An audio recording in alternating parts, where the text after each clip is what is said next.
নজর রাখবো পরবর্তী সংবাদে। রাজ্য রাজনীতির শোরগোল তিপ্রামথাকে নিয়ে, এবং সেই তিপ্রামথা এবার সম্প্রতি যে চিত্র লক্ষ্য করা গেছে যে আহ, সরকারে যোগদান, অর্থাৎ মন্ত্রিসভায় যোগদান করেছিলেন তিপ্রামথা, এবং এক্ষেত্রে সেই মন্ত্রিসভায় বা সরকারে যোগদান করার পরই এবার মথার উপর কার্যত চাপ বাড়ছে, এবং এক্ষেত্রে চাপ তৈরি করছে বাম জনজাতি সংগঠন জিএমপি। ময়দানে নেমে আদতে কি চাপ তৈরি করতে সমর্থ হবে জিএমপি? কি রয়েছে বিস্তারিত জানবো। আমাদের সাথে রয়েছে বার্তা সম্পাদক দেবব্রত চক্রবর্তী, কি বলছে শুনবো। দেবব্রত দা, কি রয়েছে বিস্তারিত যদি একটু বলো। দেখো, আমরা সবাই জানি যে তিপ্রামথা সম্প্রতি ঘটনা গতকাল তারা রাজ্য সরকারে যোগ দিয়েছেন এবং মন্ত্রী হিসেবে শপথ নিয়েছেন অনিমেষ দেববর্মা ও কৃষ্ণকেতু দেববর্মা। তারা আসলে যে কারণে বর্তমানে একটা আলোচনা সমালোচনা শুরু হয়েছে যে তারাই কিন্তু একটা সময় ছিল বিরোধী দলের আসনে এবং তারা বরাবর গ্রেটার ত্রিপুরাল্যান্ড সহ জনজাতিদের বিভিন্ন দাবি দাওয়া দিয়ে সোচ্চার ছিল। এখন তারা সরকারে যোগ দেওয়ায় বিশেষ করে বামেরা বামেরা এবং আংশিক কংগ্রেস কিন্তু এ পর্যন্ত তোমার সমালোচনায় মেতেছে। এক্ষেত্রে বিক্রমতার এই সরকারের যোগদান জনজাতিদের স্বার্থ সংশ্লিষ্ট বিষয়ের পরিপন্থী বলে তোমার এই মুহূর্তে তোমার বিশেষ করে বামেদের জনজাতি ভিত্তিক সংগঠন গণমুক্তি পরিষদ তথা জিএমপি অভিযোগ তুলেছে। আসলে একটা কথা কি, রাজনীতিতে কিন্তু বরাবরই যদি বলতে হয় দেখা যায় যে বরাবরই কিন্তু রাজনীতির গতি এবং পরিস্থিতি পরিবর্তিত হয়েছে। আমরা কিন্তু এর আগেও দেখেছি যে এই রাজ্যে একটা সময় ছিল কংগ্রেস এবং সিপিএম সাপে নেউলে।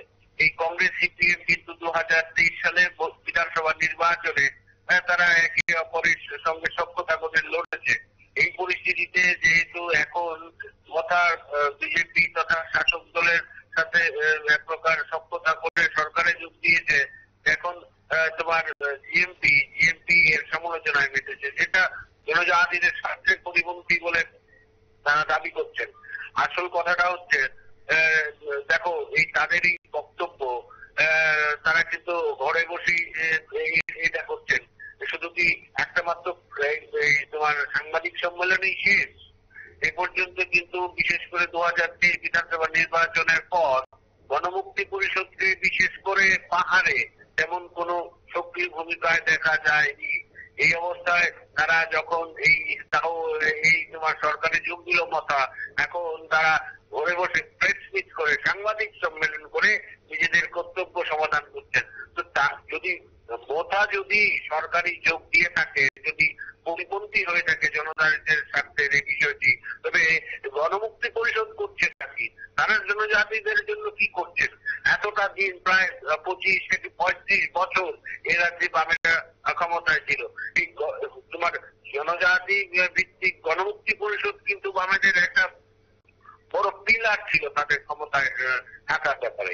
সেভাবে কিন্তু এই পরিস্থিতিতে জনজাতি এদের একাংশের অভিমত যে ক্ষেত্রে কিন্তু বিশেষ করে জনজাতিদের বাম জামানায় তেমন কোনো উন্নতি সাধন হয়নি বলে অভিযোগ। এই পরিস্থিতিতে যখন তোমার এই মোতা তোমার সরকারে যোগ দিয়েছে, তখন কিন্তু নতুন করে তারা এইটাকে বলে মৌখিক যুদ্ধ, তারা মৌখিক যুদ্ধ নেমেছে এবং তারা নিজেদের মধ্যে আলাপ আলোচনার যে রাজনীতি সেটার মধ্যে সীমাবদ্ধ থাকছেন। আসলে তাদের কিন্তু এখনো সেভাবে তাদের আর পাহাড়ে বিশেষ করে জনজাতি ভিত্তিক অধ্যুষিত এলাকাগুলিতে সেভাবে গণমুক্তি পরিষদকে কিন্তু আর দেখা যায় না। একটা সময় এই উত্তরসূরিরা যারা ছিলেন, মাফ করবেন পূর্বসূরিরা যারা ছিলেন, দশরথের সুদর্ণদেব ব্রহ্মাদের মতো নেতৃত্ব, তারা যেভাবে পাহাড় চষে বেরিয়েছেন, এখন কি দেখা যায় গণমুক্তি পরিষদ বর্তমান নেতৃত্বদের সেভাবে কাজ করতে? সেটাও কিন্তু দেখা যায় না। তারা এখন সহানুভূতি, যারা এই বিষয়ে তোমার এখন জোরালো অভিযোগ তুলছেন যে স্বার্থ বিরোধী কাজ করেছে তোমার মোতা বিজেপির সঙ্গে সরকারে যোগ দিয়ে।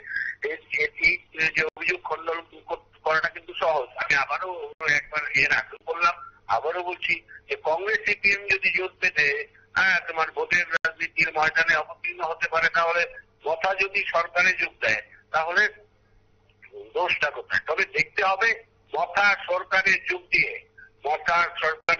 দিয়ে তাদের যে দাবি, যে দাবির ভিত্তিতে তারা এ পর্যন্ত প্রতিষ্ঠিত, সেই গ্রেটার ত্রিপুরাল্যান্ডের দাবি এবং এ ব্যাপারে অন্যান্য যে দাবি রয়েছে সেগুলো কার্যকর করার ব্যাপারে তারা সঠিক কোনো ভূমিকা গ্রহণ করে কিনা, নাকি অন্যান্যবার তারাই নিজেরাই বলছেন।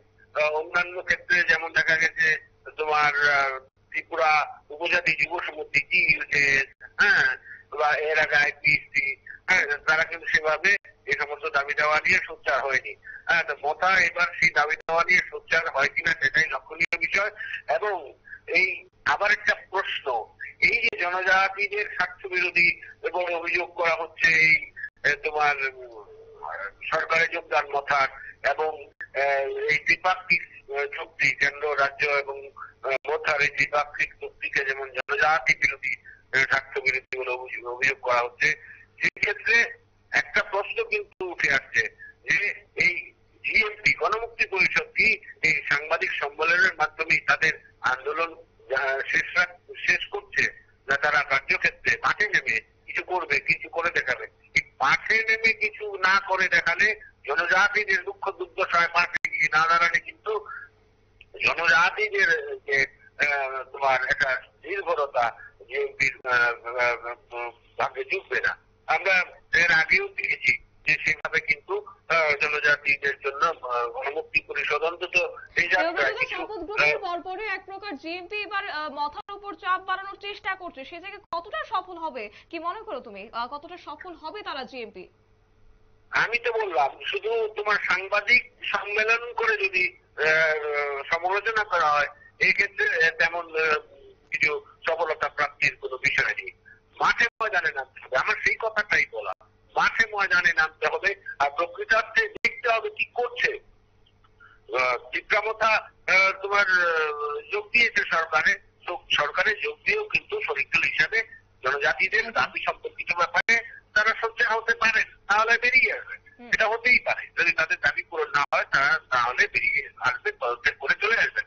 তা না করে যদি তারা সুখনিদ্রায় দিন যাপন করেন তাহলে কিন্তু বিষয়টি তোমার গ্রহণযোগ্যতা পাবে না। এক্ষেত্রে একটা কথা, তুমি যে প্রশ্নটা করেছো যে সফল রূপ পাবে কিনা, একটাই কথা, এই ধরনের সাংবাদিক সম্মেলনের মাধ্যমে কর্তব্য সমাধার মাধ্যমে এই তাদের যে অভিযোগ, তাদের যে দাবি, তাদের যে আন্দোলন, হ্যাঁ, তা মোটেও সফল হওয়ার কোনো সম্ভাবনা নেই। একদম, অসংখ্য ধন্যবাদ দেবব্রত দা। কথা বলছিলাম আমাদের বার্তা সম্পাদক দেবব্রত চক্রবর্তী আমাদের সাথে ছিলেন, বিস্তারিত তুলে ধরেছেন। যদিও বলা হচ্ছে যে সরকারে যোগদান করার পরই এবার মথার উপর চাপ বাড়াচ্ছে জিএমপি, এবং এমনটাই কিন্তু চিত্র লক্ষ্য করা যাচ্ছে। নিয়ে নিচ্ছি ছোট একটি বিজ্ঞাপন বিরতির, সঙ্গে থাকুন।